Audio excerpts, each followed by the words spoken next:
日陰に最も強い芝、セントオーガスチングラス。世界的に有名なオーソドックスな芝なんですけど、日本では面白いことに意外と知られてなくて、学術文献も少なければ情報も少ない。例えばツイッターで全県検索しても、実際に育てて熱心に情報発信してる人は僕を含めて4人しかいないです。ということで自分で試すしかない。我が家の一番の悩み、日陰の芝生の実証実験ということで、今年はセントオーガスチングラスを育てて観察しています。この芝がどういう性質を持った芝かっていう話は、今年公開した14番の動画、セントオーガスチングラスで語っていますんで、ちょっとだけ冒頭をご覧ください。この動画では日陰に最も強いと言われる芝、セントオーガスチングラスの特徴と我が家で取り組む実験についてご説明します。僕がこの芝を選んだ理由は日陰対策と雑草対策の2点です。セントオーガスチングラスはとてもユニークな特徴を持っています。日陰に強い、雑草を生えにくくする作用がある、酸性土壌や塩分に強い、柔らかくて緑の期間が長い、寒さに弱い、除草剤にめちゃくちゃ弱い。それぞれについて詳しく説明します。今年4月から11月までの観察で、寒さと除草剤に弱いっていう点以外は全て本当であることを確認できました。よくこの日照で今も緑を保ててますよね。ご覧の映像は昨日11月14日土曜日に撮影したもの。この季節でもまだ青いんです。質感についてお話ししますと、ニラのような太さでキメは粗いんですけど、均一に密度が濃くて地面が全く見えません。葉は弾力性があるのに柔らかくて、手触りはサラサラ、とても気持ちがいい感じです。等圧への復元力が強いんで、毛足の長い高級絨毯のような反発力のある踏み心地。娘もこの芝の上歩くのが大好きです。何より噂通りのアレロパシーノを発揮して、とにかく雑草が生えにくくて管理がとっても楽な芝。植えたのはさつきの陰で毎年芝がうまく育たなくてまばらになっちゃう高麗芝の縁の日陰エリアと、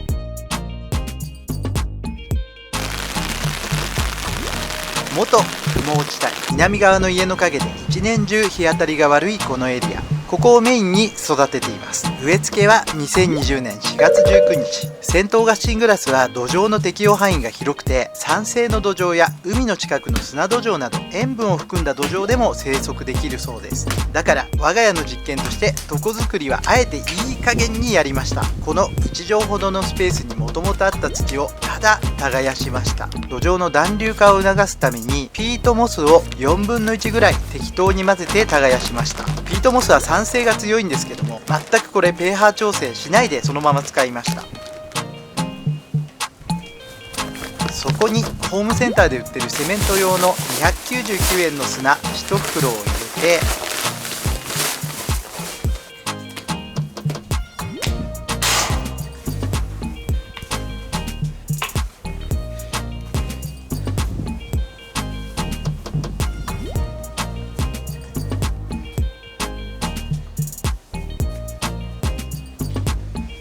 そして肥料資材としてはイデコンポガーデン EV を撒いただけ。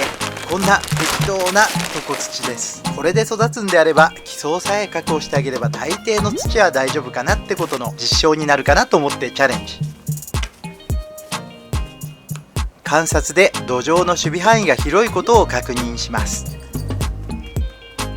セントオーガスチングラスの調達元はバロネスダイレクト。その理由は目利きの高品質っていうのはもちろんなんですけど、なんといってもアフターフォローに期待です。こういう経験がないものに手出すときはちゃんと教えて導いてくれるところから買わないと僕は不安なんです。芝生に関しての植え方、育て方、管理法などにご不明な点がございましたら、メール、お電話にてお気軽にお問い合わせくださいって書いてありますけど、これガチです。バロネスダイレクトには専門のサポートスタッフさんが何人もいて、皆さんのプロフィールや写真もホームページに載っています。買ったものについて質問するとすぐメール返信くれたり、電話をかけてきてくれたりして、具体的にどうしたらいいのか答えてくれるんで、いつもとっても助かってます。このセントオーガスチングラスのマットをベタ張りして、ホームセンターで買ってきた普通の目土をかぶせます。いつもながら大型ガサツです。でもいいんです。芝はポイントさえ押さえてれば大丈夫なんです。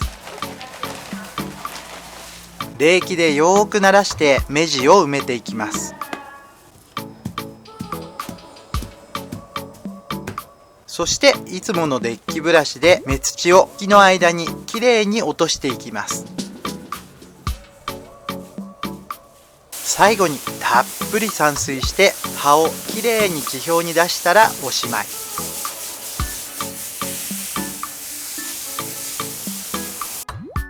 これが植え付けから10日目4月29日の画像。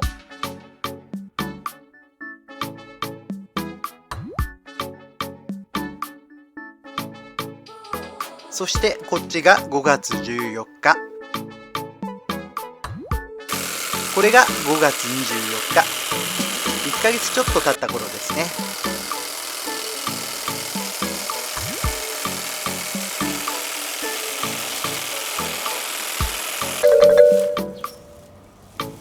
しっかり根付いて正常な増殖が始まっているんで、6月27日、ホールカッターでくり抜いてみました。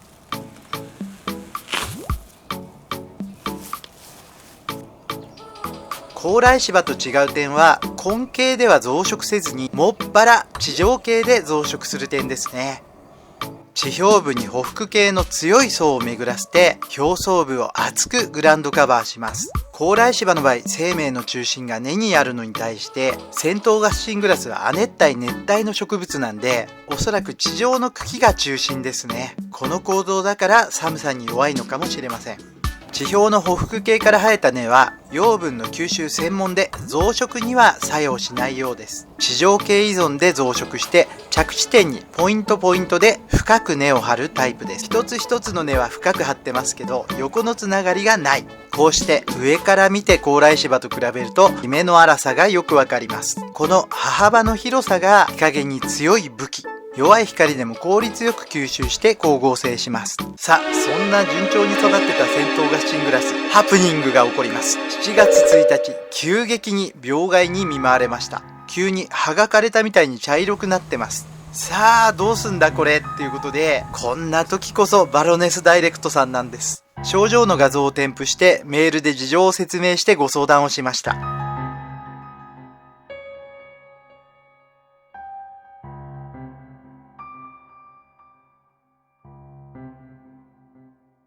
そしたら、このメールを送って40分後には電話連絡があって、これはサビ病だから、あなたが持ってる殺菌剤の中では、ラリー水和剤で治りますよ。焦らないでいいんで、天気のタイミング見て使ってくださいねっていう趣旨の丁寧な具体アドバイスをいただきました。そのアドバイスに基づいて、ラリーをたった1回処方したら、本当にすっきり治っちゃいました。これが7月12日の画像。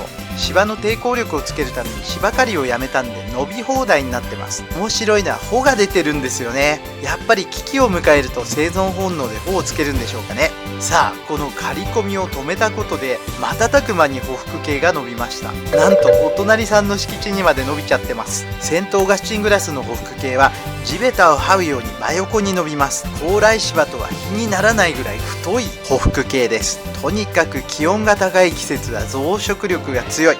直近に公開した動画とちょっと被りますね。芝は本来強いんです。これが7月26日の画像。これもセントウガスシングラスの特徴をよく表しています。朝日や夕日など傾いた日の光を斜めから浴びると透き通る緑がキラキラと輝く。これがまた美しい。そしてこれがサッチングです。早く茎が太いんで当然にサッチも太い。日照が悪いにもかかわらず時間の経過とともにどんどん密度が濃くなっていきます。噂通り芝の中には雑草がほとんど生えてこないです。